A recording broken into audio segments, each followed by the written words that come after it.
Votre programme d'information avec l'UIL, l'Université internationale de Libreville, le fleuron de la formation universitaire en Afrique.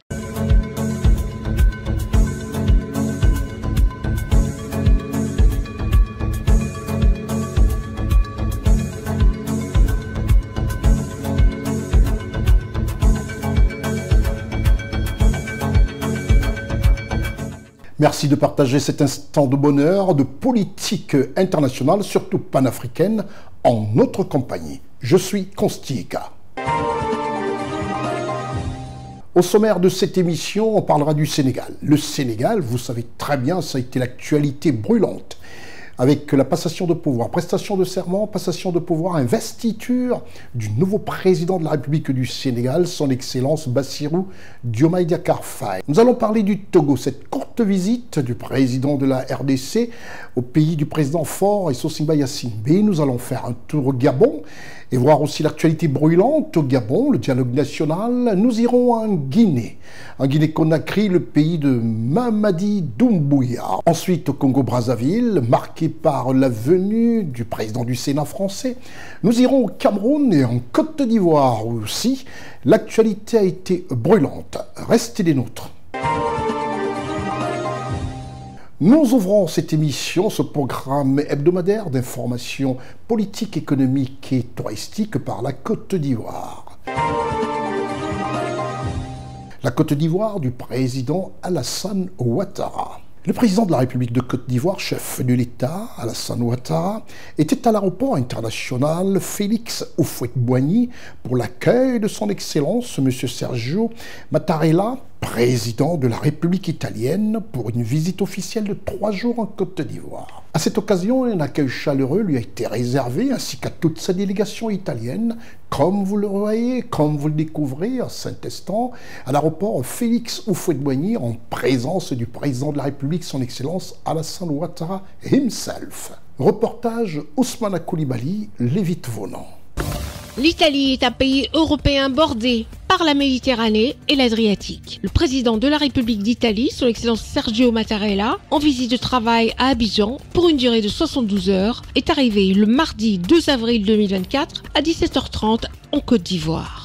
Il a été accueilli au bas de l'échelle de Coupé par son homologue ivoirien, son Excellence Alassane Ouattara, à l'aéroport international Félix Houphouët-Boigny de Port-Bouët. Le président de la République d'Italie, son Excellence Sergio Mattarella, est âgé de 83 ans, réélu pour un deuxième septennat, avec une majorité absolue par les 1009 sénateurs et députés et responsables régionaux. Après la chaleureuse poignée de main entre les deux chefs d'État, la présentation du corps constitué par le chef d'État ivoirien, son Excellence Sergio Mattarella, a reçu les honneurs dus à son rang, entre autres l'exécution des hymnes nationaux italiens et ivoiriens, exécutés par la garde républicaine, s'en est suivi les honneurs militaires. Les deux chefs d'État ivoiriens et italiens se sont ensuite retirés dans le pavillon présidentiel de l'aéroport international Félix Houphouët-Boigny de Port-Bouët. À la sortie du pavillon présidentiel de l'aéroport, le président de la République d'Italie, son Excellence Sergio Mattarella, a reçu le traditionnel aquaba des chefs traditionnels et têtes couronnées. En effet, cette visite de travail du président Sergio Mattarella est l'occasion pour les deux chefs d'État de discuter des questions bilatérales, régionales et internationales d'intérêt commun.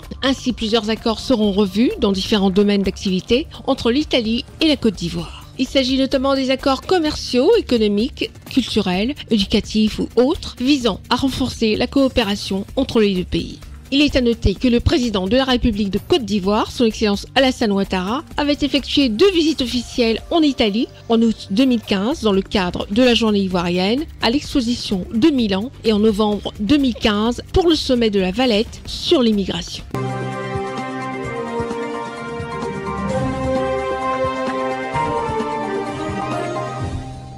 Après cette arrivée du président de la République italienne et sa délégation pour un séjour de 3 jours, on y reviendra dans ce programme Constika Week News. Mais d'abord, nous faisons un saut en Guinée-Conakry, présidé par le chef de la transition militaire, le général Mamadi Doumbouya.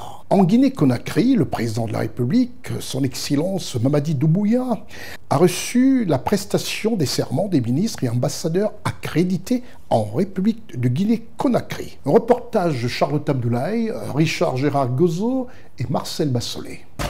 Après la constitution d'un nouveau gouvernement le 13 mars dernier, le président de la République, chef de l'État, chef suprême des armées, le général de corps d'armée Mamadi Doumbouya, a reçu les 27 ministres nommés ainsi que les 2 secrétaires généraux avec rang de ministres et 3 ambassadeurs plénipotentiaires pour leur prestation de serment. Le jeudi 28 mars 2024, dans la salle de conseil des ministres du Palais Mohamed V.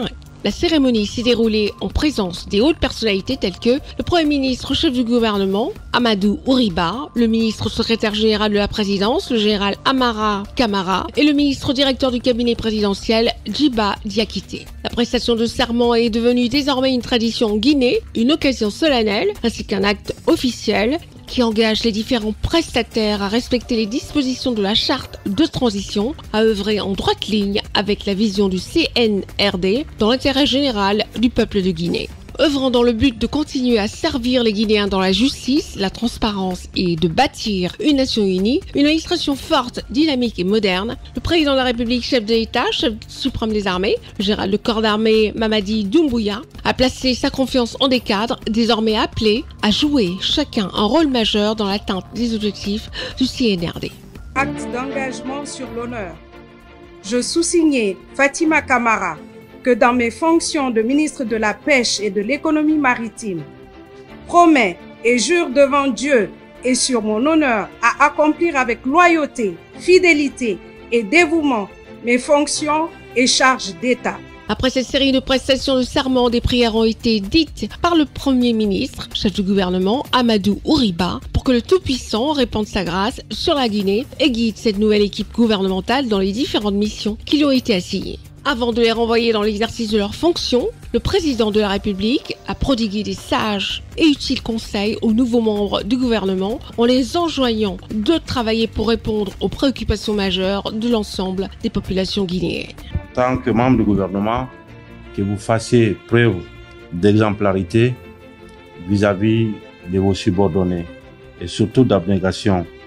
Et ici, vous avez le Premier ministre chef du gouvernement qui a toute ma confiance pour mener le gouvernement.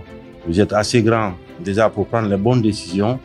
Je voudrais ici prier le bon Dieu qu'il vous donne la santé et qu'il vous donne l'énergie nécessaire qu'il faut pour mener à bien cette transition. Vous dire que vous avez ma confiance, c'est pourquoi vous êtes là. Et finalement, ne comptez que sur vous-même pour changer notre pays. On ne peut le faire que nous-mêmes. Personne ne le fera à notre place. Nos concitoyens nous regardent. Et bien sûr, ils sont exigeants, ils le seront toujours, et ce qui est normal. Je vous remercie et vous dis que vous avez ma confiance. Il leur a réaffirmé sa confiance et les a exhortés à l'esprit d'équipe, à la cohésion, au dynamisme et à l'amour de la patrie. Ces hauts cadres de l'État, au nombre de 32, dont 27 ministres, 2 secrétaires généraux avec rang de ministre et 3 ambassadeurs plénipotentiaires nommés auprès de la République démocratique du Congo, de la Fédération de Malaisie et en Inde, sont appelés à faire valoir leur leadership au sein des différents départements ministériels et des représentations diplomatiques.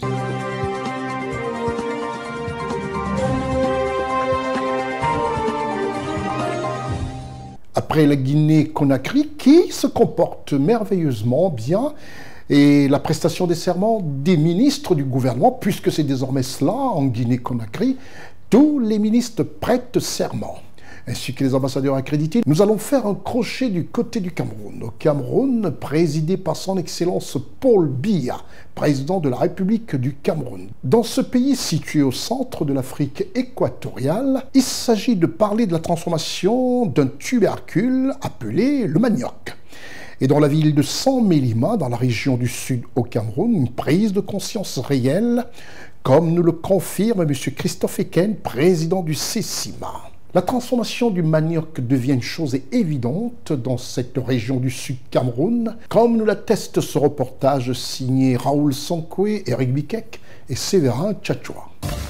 Après les tests concluants de fonctionnement de ces machines, en mai 2023, la société de transformation du manioc de Saint-Mélima, Sotrama, a présenté le 27 mars 2024 à la Chambre de commerce de l'industrie, des mines et de l'artisanat du Cameroun, ses réelles capacités de transformation du manioc en amidon et en farine. Vous savez, l'usine tourne, mais malheureusement, elle n'a pas pu fonctionner à cause du manque de la matière première.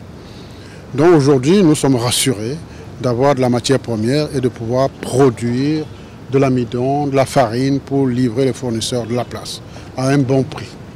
Donc voilà ce que je peux dire déjà. Au niveau des petites et moyennes entreprises, je pense qu'une entreprise de ce genre possède toujours autour d'elle, en amont comme en aval, en amont au niveau des plantations, des petites et moyennes entreprises qui peuvent produire le manioc, et en aval pour des petites et moyennes entreprises d'emballage, de livraison, de consommation, etc.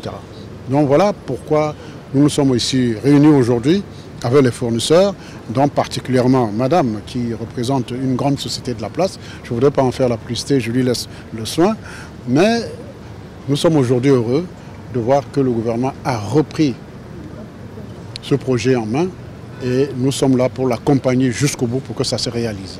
Car c'est une vérité et l'import-substitution telle que vous avez posé la question est une réalité. Et le manioc en est également une véritable réalité quand on regarde tout ce que le manioc peut produire et les sous-produits. Rien ne se perd, rien ne se crée avec le manioc. Elle a également présenté devant le président de la CICIMA, l'honorable Christophe Equin, des responsables du gouvernement et de ses potentiels partenaires, les atouts de l'entreprise à générer des richesses et des emplois. L'occasion pour nous de rassurer que la Sotramas a fait sa mue. Nous sommes allés au fond depuis 2 ans avec l'appui du gouvernement. Nous avons remis tous à l'ordre. Les pendules sont remises à l'heure. Et je peux assurer tous nos clients que la Sotramas sera capable, je dis bien capable, de fournir en quantité et en qualité les matériels dont ils ont besoin. Alors que le manioc était jusqu'à date exporté à 80% à l'état brut. Le fonctionnement de cette usine à plein régime va permettre la transformation de 120 tonnes de manioc local en amidon par jour afin de pouvoir satisfaire la clientèle locale et sous-régionale. Séance de travail dans le cadre de la politique nationale de l'import-substitution. Nous sommes très enthousiastes de constater l'avancement du Sotramas dans la production de la farine de manioc et dérivés. Vous le savez, Nestlé est un acteur majeur, promoteur du Made in Cameroun, dont nous pensons que les perspectives sont très bonnes pour l'avenir. Un projet soutenu par le gouvernement camerounais et les entreprises partenaires. Je voudrais d'abord remercier le gouvernement de la République pour la politique de l'import-substitution. Je voudrais dire que la politique de l'import-substitution est sur 2 piliers, ou 3 piliers en général. La valorisation des prix marchands, l'augmentation de la productivité et la transformation des qualités. Et je pense que sur ces 3 volets, nous avons soutenu depuis 2 ans la Sotramax dans le cadre du programme dont je suis le coordonnateur sur la mise en place de l'écosystème. L'écosystème qui est effectivement cette chaîne de valeur qui fait en sorte que les petits producteurs soient interconnectés aux moyens producteurs et que les moyens producteurs soient interconnectés aux grands producteurs et les consommateurs, le prix arrive sur le marché à des prix relativement bas pour que vive le Made in Cameroun dans notre pays. La transformation du manioc à grande échelle par la Sotramas va davantage renforcer la politique d'import-substitution prônée par le président de la République, son Excellence Paul Biya.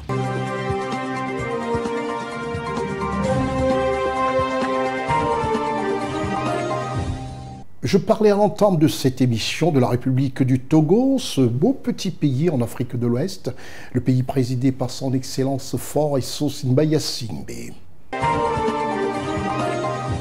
Le président togolais Faure Essoe-Singba-Yassimbe a accueilli fraternellement son homologue de la République démocratique du Congo, son Excellence Félix-Antoine Tshisekedi Tshilombo, en visite de travail pour quelques heures seulement à Lomé. Un moment de retrouvailles entre ces 2 frères d'Afrique, comme nous le rapportent ici Charlotte Abdoulaye, Séverin Tchatchoua et Marcel Bassolé.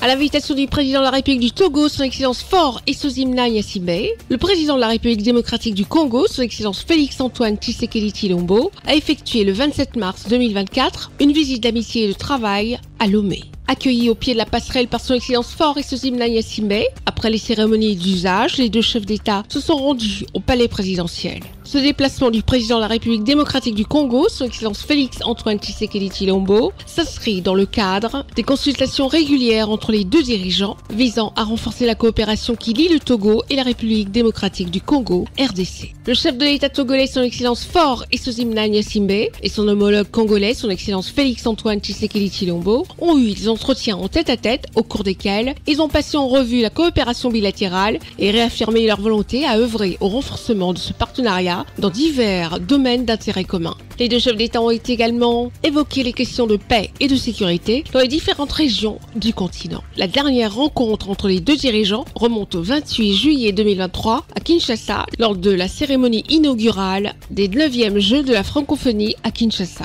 En fin d'après-midi, le président congolais, son Excellence Félix Antoine Tshisekedi Tshilombo, a quitté le sol togolais à destination de Nouakchott, en Mauritanie, pour un séjour de 48 heures.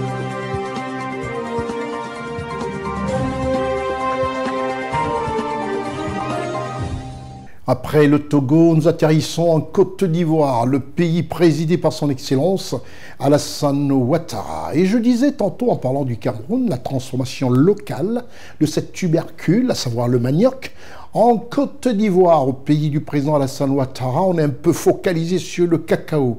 Il est bien vrai que les découvertes de gaz et de pétrole se font, mais l'accent et la précaution présidentielle veut toujours qu'on accorde un très gros crédit à la culture du cacao et du café. Le ministre d'État, ministre de l'Agriculture, du Développement rural et des productions vivrières, M. Kobenan Kwasi Adjoumani, a tenu une conférence dans les locaux de son ministère au quartier administratif Le Plateau, au cœur d'Abidjan, la capitale économique de la Côte d'Ivoire. Une occasion pour le ministre d'État d'annoncer le prix aux producteurs du kilogramme de cacao, décidé par l'État de Côte d'Ivoire pour le bonheur des producteurs. Recadrer la désinformation qui fait son lit quelquefois dans la presse. À cette conférence de presse où prenaient part la presse nationale et la presse internationale. CNN présent dans les lieux par la caméra d'Ousmane Coulibaly, assisté de Lévite Vaunan et la post-production de Marcel Bassolet. Ce 2 avril à Abidjan, pour la campagne intermédiaire de commercialisation 2023-2024, l'État de Côte d'Ivoire a fixé le prix Borch en garantie du cacao à 1500 francs CFA le kilogramme. L'information a été rendue publique par le ministre d'État, ministre de l'Agriculture, du Développement rural et des productions vivrières, M. Kobenan Kwasi Adjoumani, au cours d'une conférence de presse ce 2 avril 2024 à Abidjan, qui a réuni la presse locale et internationale. Le ministre d'État a été d'une clarté sans faille pour le grand bonheur des exploitants agricoles cacao. Nous vous informons que pour la campagne intermédiaire, le résultat des ventes par anticipation de la période de la récolte de la période d'avril à septembre 2024 a permis de réaliser un prix CAF moyen de 2326 francs CFA le kilogramme. Sur cette base, l'État de Côte d'Ivoire a décidé de servir le prix aux producteurs à 1500 francs le kilogramme, soit 64% du prix CAF de réalisation. Pour le ministre d'État, c'est un niveau de prix jamais réalisé dans l'histoire de la filière cacao en Côte d'Ivoire. C'est aussi la première fois que le prix de la campagne intermédiaire est supérieur à celui de la campagne principale. Si la dynamique de la hausse des cours mondiaux se maintient ainsi, on aura encore des très bonnes nouvelles à vous annoncer la campagne prochaine, a assuré M. Kobenan Kwasi Adjoumani, non sans saluer toute la clairvoyance dont le chef de l'État, son Excellence Alassane Ouattara, a fait preuve pour la filière café-cacao. C'est un niveau de prix jamais réalisé dans l'histoire de la filière cacao en Côte d'Ivoire. C'est aussi la première fois que le prix de la campagne intermédiaire est supérieur à celui de la campagne principale. Nous étions ici, dans cette même salle, lorsque je vous disais de faire confiance à notre président de la République, son Excellence, M. Alassane Ouattara, parce qu'il sait récompenser les efforts de ses concitoyens. Le président Alassane Ouattara a beaucoup fait pour les planteurs de café et cacao Et je puis vous assurer qu'ils continuent d'être dans les mêmes dispositions d'esprit pour leur garantir le meilleur. Chers parents producteurs, les effets de l'envolée des cours mondiaux commencent à vous profiter. Et si la dynamique de la hausse des cours mondiaux se maintient ainsi, on aura encore de très bonnes nouvelles à vous annoncer la campagne prochaine. Le ministre d'État, ministre de l'Agriculture, du Développement rural et des productions vivrières de la République de Côte d'Ivoire, M. Koménan Kwasi Adjoumani, a relevé que depuis 2011, la Côte d'Ivoire a opté pour l'octroi d'au moins 60% du prix CAF de ses produits aux producteurs en exploitant un système stabilisé basé sur la vente par anticipation d'une bonne partie de la récolte sur les marchés à terme. Et selon lui, ce système a très bien fonctionné depuis 2012 et a permis de procurer de revenus rémunérateurs aux producteurs ivoiriens de café et de cacao dans un contexte international caractérisé par des prix faibles. Il a rappelé que le prix minimum garanti du cacao au titre de la campagne principale 2023-2024 était fixé à 1000 francs CFA le kilogramme. L'équipe de reportage de CNN a recueilli pour vous quelques impressions. Nous, producteurs, nous sommes fiers d'être producteurs. Nous sommes tellement contents qu'on a l'envie de toujours être producteur. Avant, c'était vraiment un problème quand on est producteur. Mais aujourd'hui, fier d'être producteur. Parce que c'est un prix que nous n'avons jamais vu. C'est un prix qui vient vraiment rehausser l'autorité d'un producteur. C'est un miracle. Un miracle en ce sens que le cacao de la petite traite est du cacao de petite taille. Les fèves sont petites. Et ça a été toujours payé moins cher que le cacao de la grande traite. Nous pensons que le président de la République vient de nous donner un bon prix. L'embellie au niveau mondial rejaillit réellement sur le producteur ivoirien aujourd'hui. Si nous sommes en train de vendre le cacao de petite fève à 1500 aujourd'hui, nous croyons que la grande traite ira à certainement plus de 3000. Et nous disons merci au président de la République. Nous traduisons ici le remerciement des planteurs de Côte d'Ivoire et nous allons le matérialiser comme un de nos collègues l'a dit. Nous sommes contents de ce prix. C'est toute une joie pour nous parce que de toute l'histoire du cacao, ce prix de 1500 n'a jamais été fixé.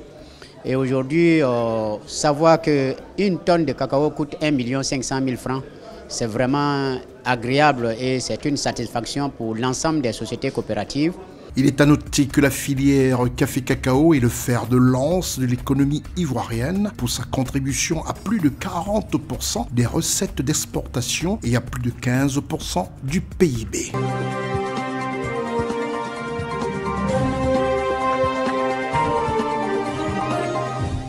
Après la Côte d'Ivoire, nous retournons en Afrique centrale pour parler du Gabon. Le Gabon qui, le 2 avril, pendant que du côté du Sénégal, on parlait de prestations de serment, on parlait d'investiture et de passation de pouvoir au Gabon, tel avait prévu le président de la transition, son Excellence Brice Clotaire Oligui Nguema, respectant toutes les dates. C'était l'ouverture du dialogue national, présidé par son Excellence, le général chef de l'État gabonais, Brice Clotaire Oligui Nguema, qui, comme annoncé et attendu, le mardi 2 avril 2024, a vu les travaux du dialogue national inclusif s'ouvrir par une somptueuse et solennelle cérémonie qui à jamais sera marquée dans le marbre de l'histoire du Gabon. Notre correspondant à Libreville, Teddy Ossé.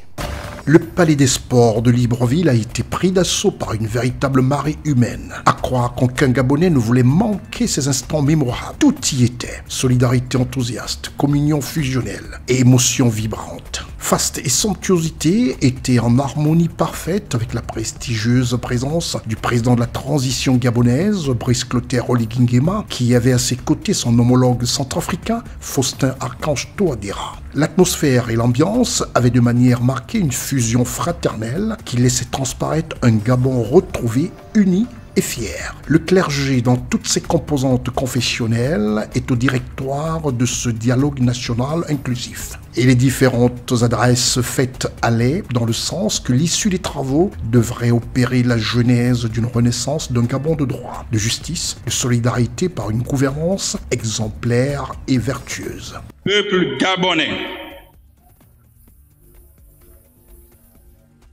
La solennité de l'événement de ce jour, du 2 avril 2024, nous invite à l'observation d'une minute de silence, en hommage à tous ces Gabonaises et Gabonais épris de valeurs démocratiques qui nous ont précédés dans l'au-delà.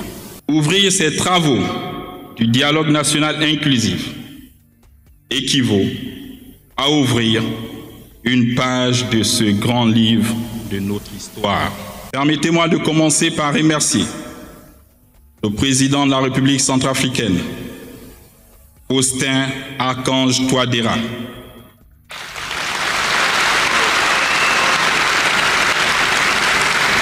pour son rôle de facilitateur de la CAC et son implication sans relâche à accompagner le Gabon dans ce processus de transition.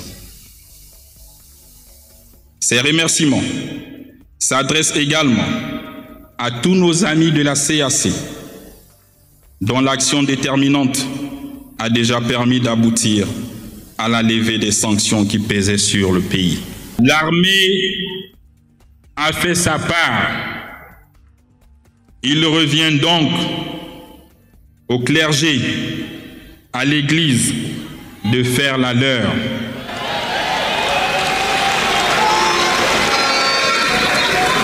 C'est dire que le dialogue national inclusif, nous l'avons mis sous le sceau des dieux. Ces thèmes ont été développés avec responsabilité et conviction par le chef de l'État, le général Brice Clotaire Oligui Nguema, et le monseigneur Jean-Patrick Ibaba. Le président de transition, chef de l'État gabonais, le général Brice Clotaire Oligui Nguema, a appelé à l'édification d'un Gabon nouveau qui sera à tout jamais débarrassé des scories d'hier. La responsabilité de léguer pour la postérité un pays plus juste sera la mission du bureau, a répondu en écho le monseigneur Jean-Patrick Ibaba.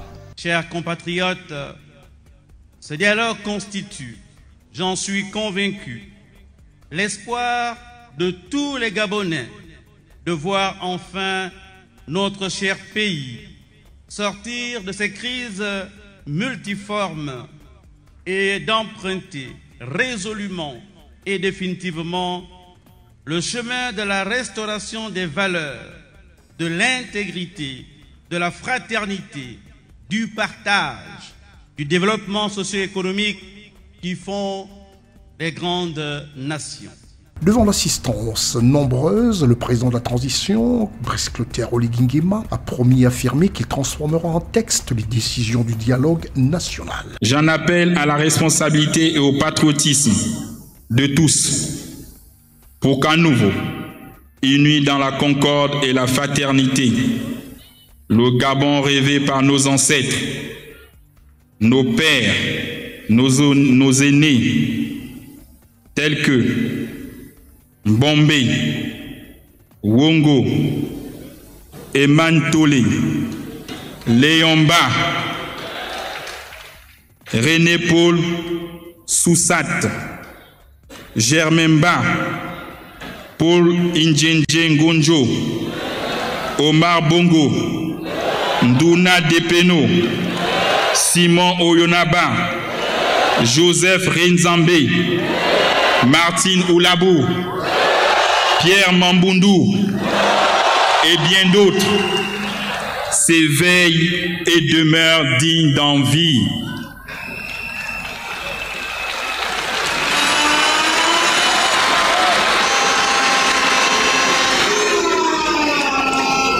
Peuple gabonais, c'est enfin notre essor vers la félicité.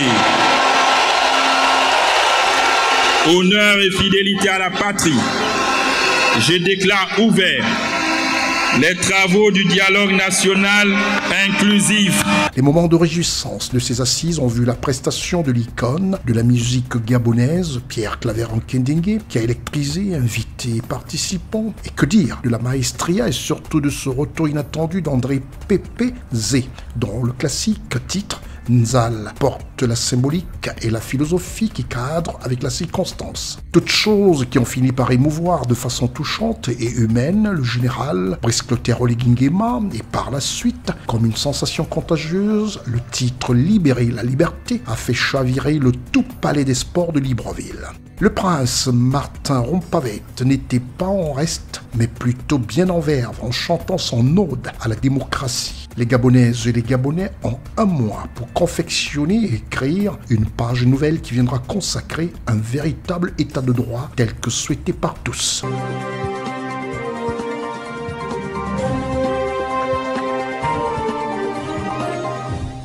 Et oui, voilà qui honore l'Afrique par le biais du Gabon où on tient toutes les promesses, où on tient son calendrier. Et le chef de l'État du Gabon, chef de transition, président de la République, M. Brice Clotaire Oligui Nguema, tient à respecter le calendrier évoqué et proposé au peuple gabonais. C'est l'heure aussi de parler du Gabon par le biais de notre partenaire officiel, cette université qui forme des cadres qui tout de suite sont aptes à assumer les responsabilités sur le marché du travail. L'Université internationale de Libreville, notre partenaire officiel. L'Université internationale de Libreville, reconnue d'utilité publique grâce à son partenariat avec l'État, est un établissement privé d'enseignement supérieur à vocation scientifique et technologique composé, entre autres, de l'École polytechnique de Libreville, de la Faculté de droit et des sciences politiques, de l'Institut international de recherche biomédicale et biotechnologie, de l'Institut supérieur de gestion et d'économie appliquée. Et sa toute nouvelle école de médecine et de pharmacie. Son ouverture sur le monde du fait de ses partenariats avec les prestigieuses universités et institutions internationales lui permettent de s'arrimer à plusieurs systèmes de formation et de délivrer des diplômes reconnus. DUT, licence, ingénieur, master recherche et professionnel, exécutive MBA, doctorat. Venez vous former à l'exécutive MBA de l'UQAM Canada au métier de l'économie, gestion, du droit et de la science politique de l'industrie médicale et pharmaceutique. Devenez technicien supérieur ou ingénieur à l'Université internationale de Libreville, le fleuron de la formation universitaire en Afrique.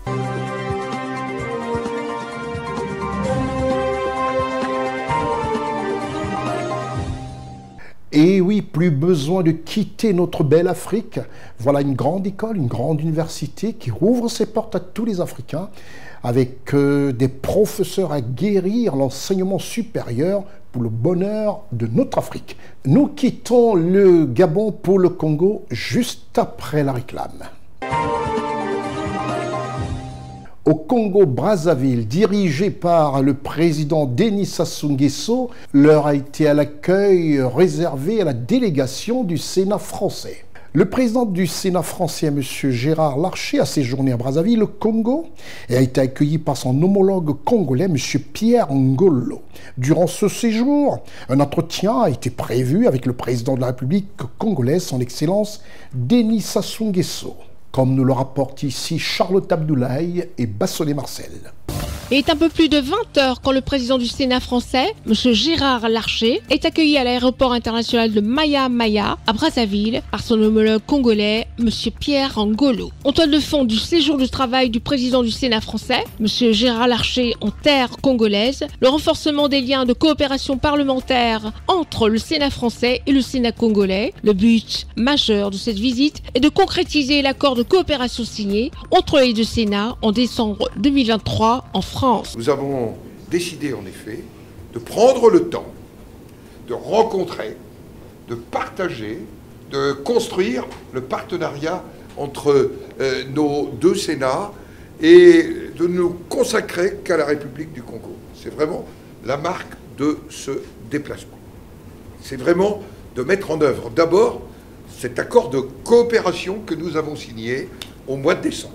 Et puis, nous voulons aussi partager toute la réflexion avec nos collègues sénateurs sur la décentralisation, mais aussi, j'allais dire, comment, quelque part, nous rénovons, nous renforçons nos relations avec la France et le Congo. Durant son séjour de travail au Congo, le président du Sénat français, M. Gérard Larcher, et les sénateurs congolais vont échanger sur plusieurs autres sujets liés aux missions parlementaires. Avec confiance, nous aurons d'autres sujets à débattre. Nous croyons profondément aux deuxièmes chambres, au rôle particulier de représentation des collectivités territoriales, au rôle bien sûr législatif et de contrôle, mais aussi le rôle particulier que vous jouez de médiation dans votre constitution, qui est un rôle un peu particulier et intéressant. Pendant son séjour, le président du Sénat français, M. Gérard Larcher, et sa délégation vont s'entretenir avec le président de la République du Congo, son Excellence Denis Sassou Nguesso. Il visitera également la basilique Sainte-Anne du Congo, ensuite le stade Félix Éboué, qui est un lieu historique de l'amitié entre la France et le Congo, en passant par le mémorial Pierre Savorgnan de Brazza, et pour finir, le centre de formation de recherche en art dramatique et les projets de l'Agence française de développement. Monsieur Gérard Larcher va par la suite exposer sur la décentralisation et en d'autres sujets d'actualité en plénière spéciale dans l'hémicycle de la Chambre haute du Parlement congolais.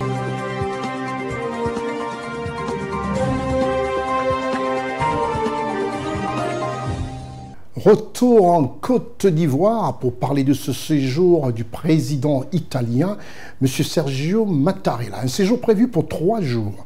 Et à la deuxième journée de ce séjour en Côte d'Ivoire, le président Ouattara, son Excellence, le chef de l'État de Côte d'Ivoire, lui a accordé un entretien à la présidence de la République de Côte d'Ivoire. À cette occasion, le 3 avril dernier, au palais présidentiel, le deuxième jour, comme je l'ai indiqué, de ce séjour prévu pour 72 heures, le chef d'État italien en Côte d'Ivoire a été reçu par le président de la République, son Excellence, Alassane Ouattara, au palais présidentiel situé au cœur même du plateau à Abidjan. Reportage pour CNN, Ousmana Koulibaly, Marcel Bassolé.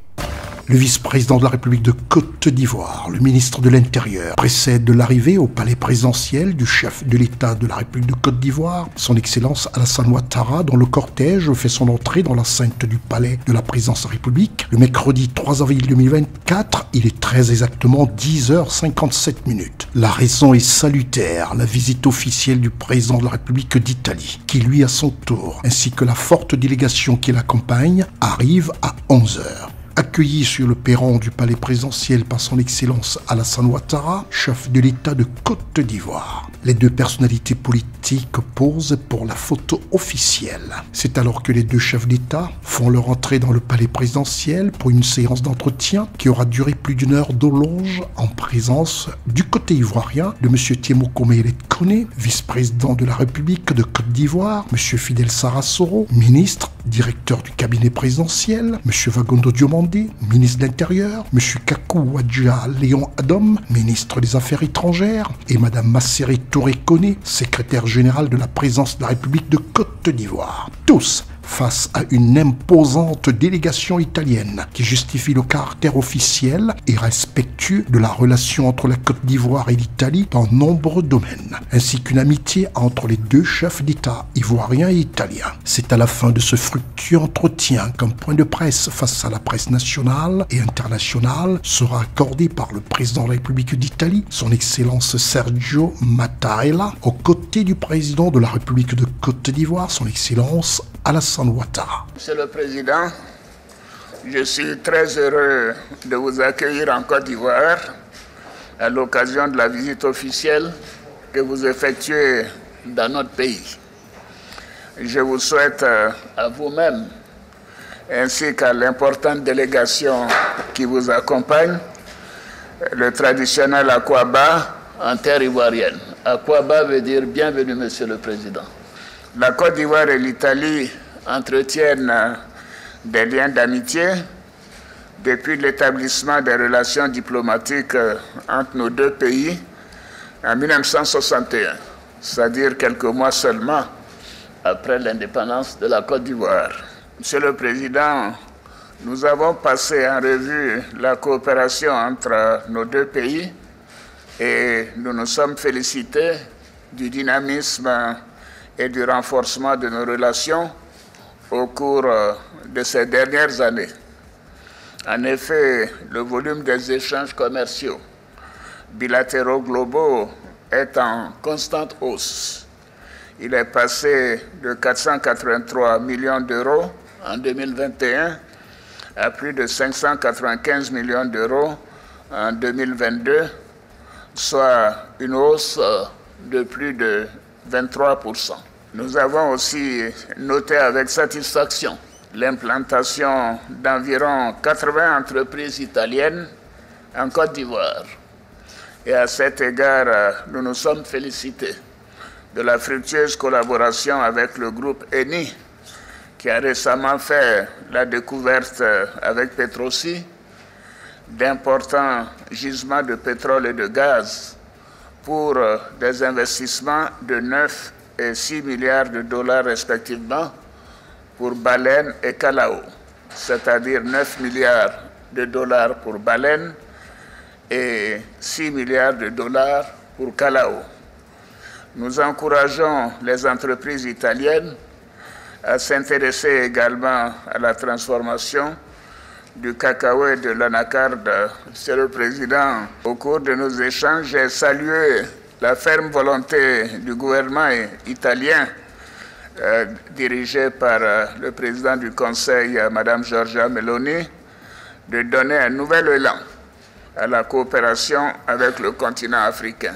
Oui, cela s'est traduit par la tenue en janvier 2024 du premier sommet Italie-Afrique, au cours duquel le plan Mattei, un plan d'investissement opérationnel d'un montant global de 5,5 milliards d'euros, a été lancé dans les domaines prioritaires de l'éducation, la formation professionnelle, la santé, l'économie, l'énergie, l'eau, la sécurité alimentaire et les infrastructures.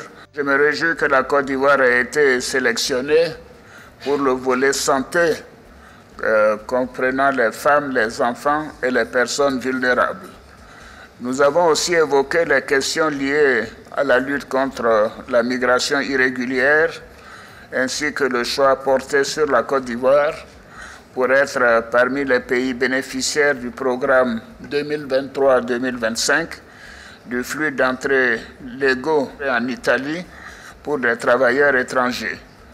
Je vous ai réaffirmé la disponibilité de la Côte d'Ivoire à continuer à œuvrer dans le cadre de l'accord signé entre les deux ministres en charge de la sécurité à lutter contre la migration irrégulière en direction de l'Italie. En ce qui concerne la situation sous-régionale et mondiale, nous avons noté que la situation est préoccupante dans notre sous-région et dans le monde du fait des changements climatiques, mais également au plan politique des changements anticonstitutionnels dans plusieurs pays de l'Afrique de l'Ouest, des attaques de groupes armés terroristes et bien évidemment de la crise en Ukraine et de la situation à Gaza. Il est nécessaire de trouver urgemment une solution à ces crises et de permettre, surtout pour Gaza, l'accès humanitaire dans cette enclave. Je voudrais, Monsieur le Président et chers amis, vous renouveler mes remerciements pour votre visite et vous réaffirmer la disponibilité de la Côte d'Ivoire à œuvrer au renforcement des relations historiques d'amitié et de coopération entre nos deux pays.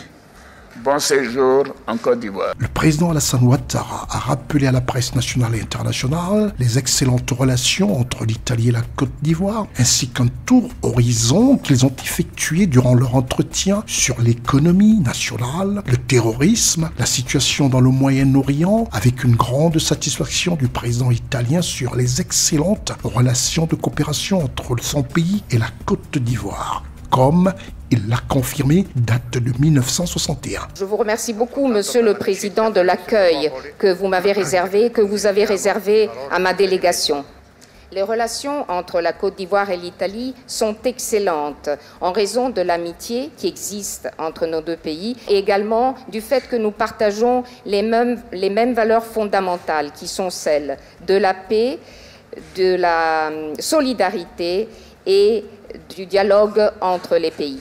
Nous avons exprimé également notre engagement en vue de la stabilité et du développement du continent africain et de l'Afrique de l'Ouest notamment. L'Italie a été présente en Côte d'Ivoire dès son indépendance et la collaboration et le dialogue entre nos deux pays n'ont cessé de se développer, et ce de plus en plus, car l'Italie considère la Côte d'Ivoire comme étant un partenaire important.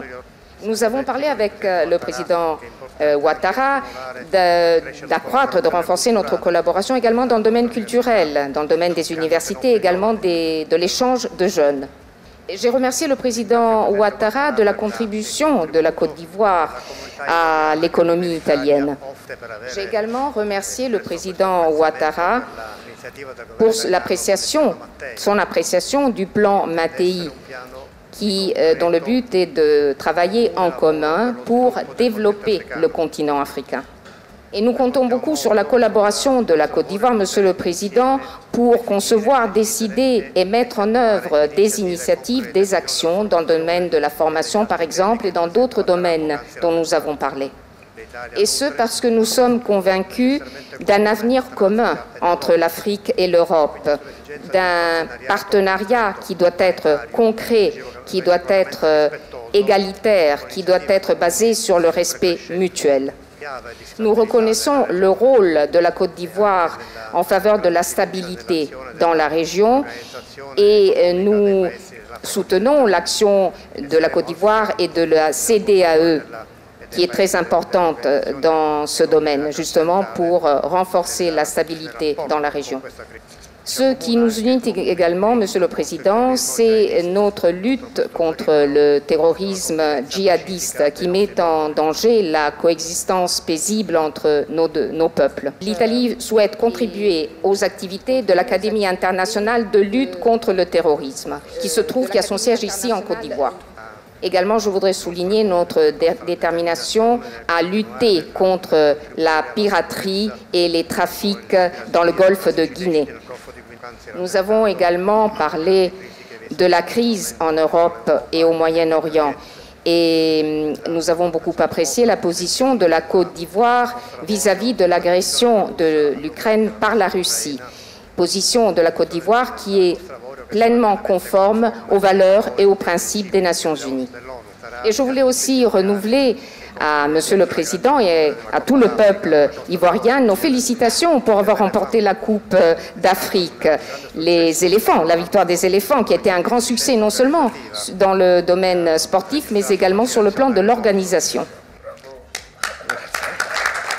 Après une demi-heure d'horloge face à la presse nationale et internationale, teintée parfois d'humour respectif des deux chefs d'État, la cérémonie s'est achevée à la grande satisfaction générale du président de la République de Côte d'Ivoire, son Excellence Alassane Ouattara, et son homologue italien, son Excellence Sergio Mattarella.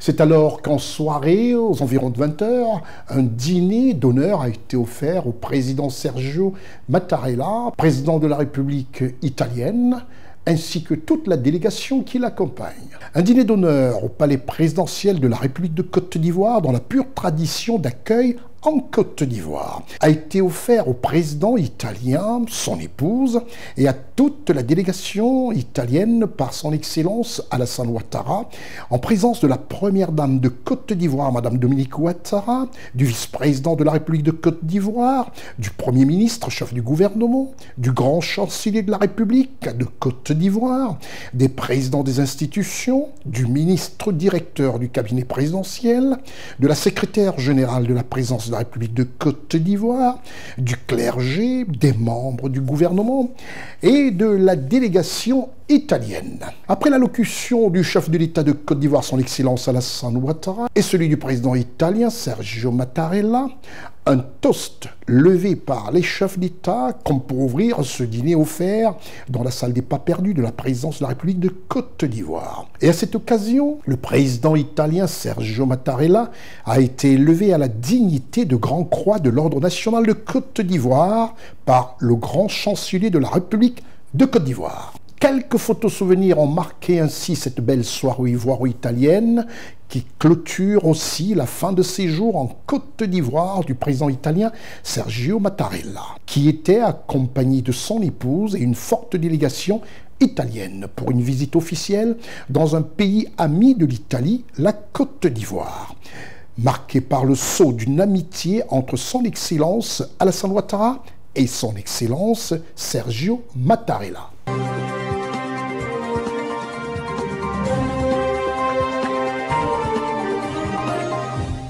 Rien de plus normal quand on sait par médias interposés entre les directs et les différents reportages sur plusieurs médias en Côte d'Ivoire, y compris CNN, votre média, comment ces deux chefs d'État se sont retrouvés et ont en harmonie évoqué tous les sujets économiques nationaux, des sujets qui comportent aussi des relations internationales entre les différents pays, y compris les sujets qui touchent les différends en Ukraine et aussi la Palestine et Israël.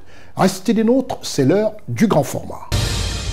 Nous avons décidé de consacrer ce grand format à un pays qui a honoré l'Afrique, un pays qui a tranché avec ce que l'on peut penser des Africains. Ce pays n'est autre que le Sénégal, à qui nous avons décidé d'accorder ce grand format. Au Sénégal, il s'est passé quelque chose que n'oublieront pas de sitôt les Africains. Nous allons revivre ce moment de forte émotion du panafricanisme en marche au Sénégal, voulu par le peuple sénégalais, faisant du désormais son Excellence M.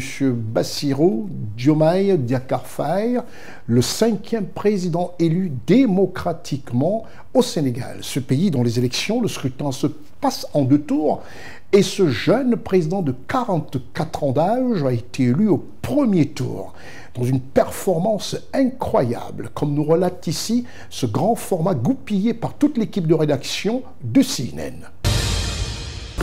Le 12 avril 2024 restera dans les annales de la République du Sénégal comme un jour exceptionnel d'investiture du plus jeune président de ce pays de l'Afrique de l'Ouest. L'arrivée du président élu de la République sénégalaise, son Excellence Bassirou Diomaye Diakhar Faye, accueilli et salué à son arrivée par le président du Conseil constitutionnel de la République du Sénégal.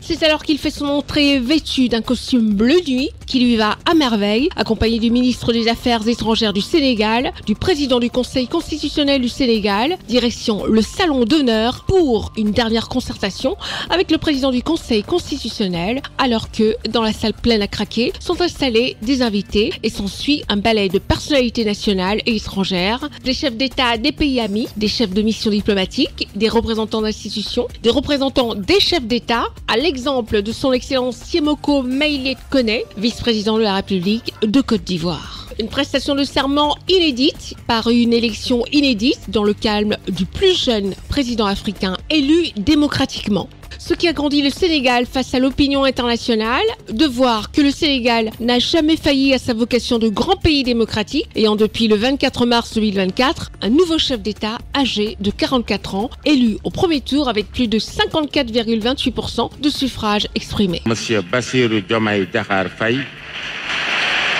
à l'élection présidentielle du 24 mars 2024. En effet, c'est sans bavure que le peuple sénégalais a choisi massivement de porter ses espoirs sur ce compatriote dont, à première vue, l'image et le discours sont empreints d'humilité et de sobriété. Excellence, Monsieur le Président de la République, Bassirou Diomaye Diakhar Faye.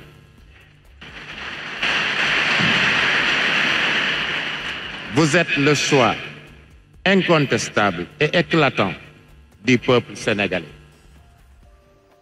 Et vous symbolisez la volonté de notre peuple de changer de paradigme dans sa gouvernance et de génération dans son gouvernement.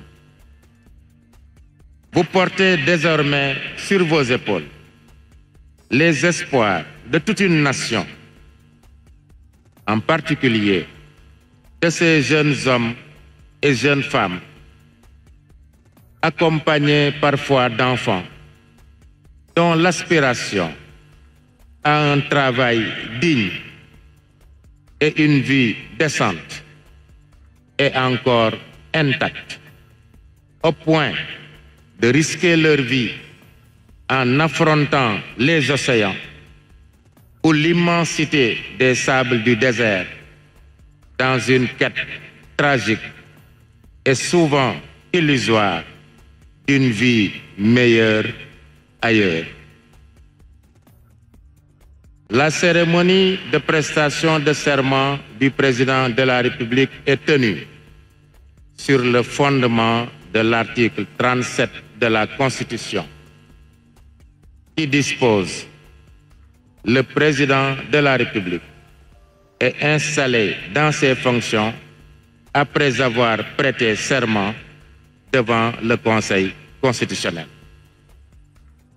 Monsieur le Président de la République, le serment que vous prêterez tout à l'heure vous commandera, au sortir de cette audience, de toujours promouvoir et défendre les valeurs africaines en général et sénégalaises en particulier.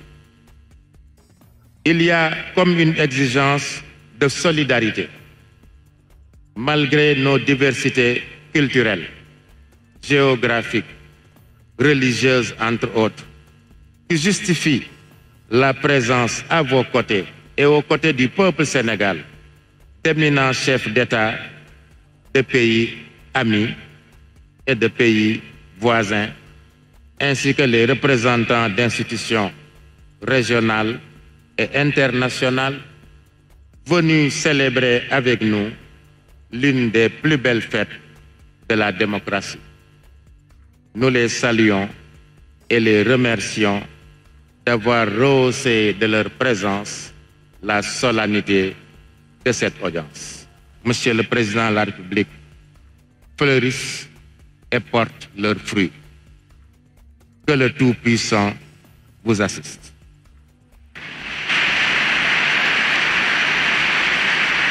C'est alors que le Conseil constitutionnel va féliciter le nouveau président installé dans ses fonctions avec des vœux d'encouragement et de conseils précieux, parmi, entre autres, la main de Dieu qui lui a valu cette élection d'être le 5e président de la République du Sénégal. C'est alors que son Excellence Bassirou Diomaye Diakhar Faye s'est retiré pour recevoir les honneurs militaires après s'être fait porter l'écharpe verte de Grand Croix de l'Ordre national du Lion et de la Plaque avant de se faire remettre le collier de Grand Maître de l'Ordre national du Lion. Monsieur le Président de la République va se retirer pour recevoir les honneurs militaires qui lui seront rendus par un détachement interarmé. La revue du détachement mettra fin à la cérémonie de prestation de serment. Je vous remercie de votre aimable attention. À présent, Son Excellence, Monsieur le Président de la République, est respectueusement invité à se retirer à la salle d'attente pour se faire porter l'écharpe de Grand Croix de l'Ordre national du Lion et la plaque. À l'issue, il rejoindra le Présidium pour se faire remettre le collier du Grand Maître de l'Ordre national du Lion. À la suite de ce cérémonial, le nouveau président élu, Bassirou Diomaye Diakhar Faye, s'est retiré en compagnie du directeur du protocole de la présidence de la République sénégalaise pour recevoir les sceaux de la République et ensuite viendra sur le pupitre prononcer son premier discours officiel en qualité de 5e président élu de la République du Sénégal. Je mesure le poids de la responsabilité et la gravité de la charge, et qu'il me soit permis de rendre grâce à Dieu Tout-Puissant, le Maître des destins, et d'exprimer ma profonde gratitude à ma famille pour son soutien indéfectible et surtout au peuple sénégalais pour la confiance placée en moi. Ce grand peuple que nous sommes,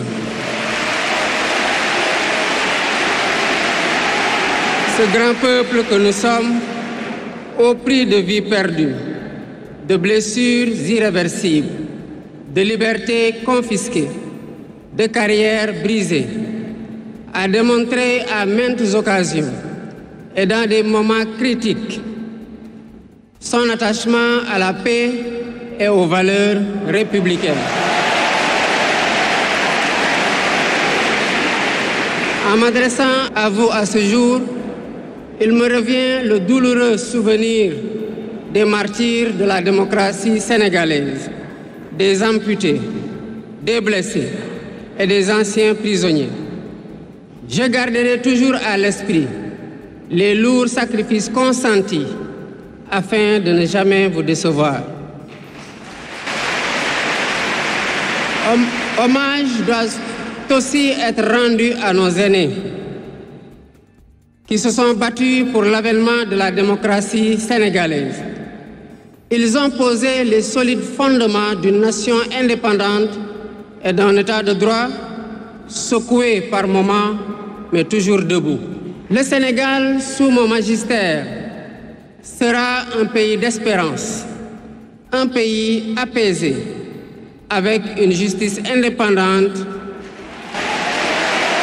et une démocratie renforcée. Avec une justice indépendante et une démocratie renforcée. Telle est ma promesse sur la foi du serment que je viens de prêter devant Dieu et devant la nation en votre présence. Ensuite, direction le palais présidentiel où la garde rouge présidentielle est déjà sur pied avec le président Macky Sall qui est sur pied depuis 10h du matin, attend le nouveau président élu, son excellence Bassirou Diomaye Diakhar Faye, afin de lui remettre les clés du palais présidentiel. Ballet de la cavalerie présidentielle des grands jours, population en joie, massée autour du parcours, emprunté par le cortège du nouveau président de la République du Sénégal pour une passation de pouvoir comme on en aimerait voir désormais sous les cieux africains. 21 coups de canon ont marqué l'arrivée du nouveau président, tout de blanc vêtu. Le président sortant Macky Sall va accueillir le nouveau président élu et ensemble, les deux hommes vont s'entretenir pour une passation de pouvoir selon les règles et lois de la République du Sénégal. C'est officiel désormais, le Sénégal a son nouveau chef d'État, président élu démocratiquement, 5e président de la République sénégalaise et plus jeune chef d'État africain élu démocratiquement. Quelques heures après sa prestation de serment et de passation de service, le président de la République du Sénégal, son excellence Bassirou Diomaye Faye, a nommé Ousmane Sonko au poste de Premier ministre, chef du gouvernement. L'annonce a été faite ce mardi 2 avril 2024 au palais de la République du Sénégal. L'équipe gouvernementale qui va accompagner le président Bassirou Diomaye Faye et le Premier ministre Ousmane Sonko sera dévoilée dans les prochains jours. Les deux autres décrets signés par le président Bassirou Diomaye Faye sont relatifs à la nomination d'un ministre directeur du cabinet en la personne du professeur Mary Teuw Niane, ancien ministre de l'enseignement supérieur sous Macky Sall. Le président de la République du Sénégal, son excellence Bassirou Diomaye Faye, a décidé de maintenir M. Oumar Sambaba, inspecteur général de l'État, qui a occupé les fonctions de ministre, secrétaire général de la présidence, dans ses fonctions.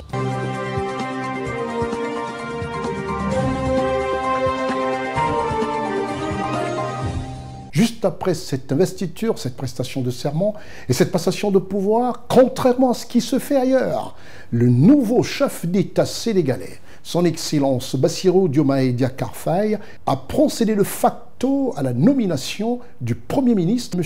Ousmane Sonko, Premier ministre de la République du Sénégal. C'était votre programme d'information avec l'UIL, l'Université internationale de Libreville, le fleuron de la formation universitaire en Afrique.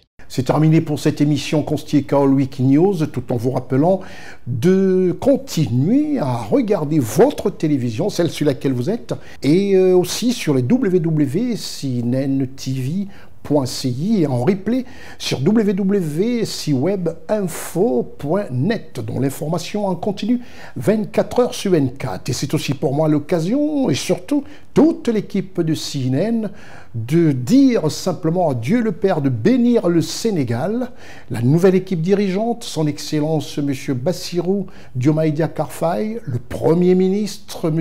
Ousmane Sonko, que l'Afrique puisse, à travers cette jeune équipe dirigeante, faire preuve de toutes les capacités de la jeunesse africaine. Je suis Constieka. Au revoir.